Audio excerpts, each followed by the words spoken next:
Nuevo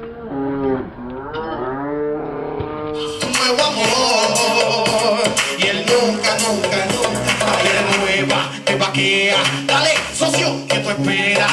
Tenemos el enemigo planchado. Yo tengo la cura, pa' que tú lo sepas. Yo tengo la cura, pa' que tú lo sepas. Se llama Jesús, se llama Jesús, se llama Jesús. Porque a mí me gusta ministrar. Ahora me lo has visto un momento, hermano. A mí me gusta ministrar a la juventud, hermano, porque hay que decirle una palabra a estos jóvenes. Hay que activar a estos jóvenes que es tiempo de hacer cosas mayores. Joven, es tiempo de hacer cosas mayores, joven.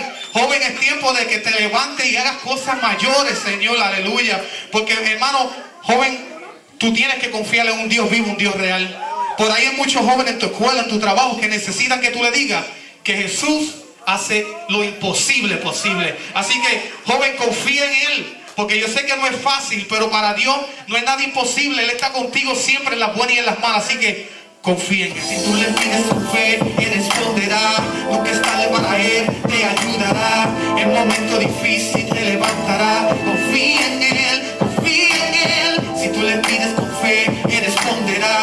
Lo que está para Él te ayudará. En momentos difíciles te levantará. Confía en Él, confía en Él. La sanidad de un hermano en una iglesia me impactó. No podía caminar y su fe lo levantó. A ciego le dio luz porque en Cristo él confió. Eso es maravilloso, lo tienes bajo usted. Él siempre va contigo.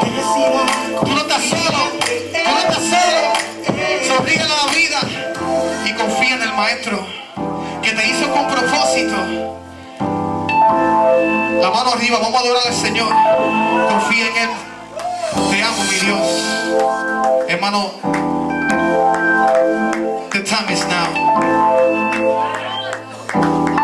Fuera del Fango Music, confía en Él. Hasta aquí mi parte, que el Señor les bendiga.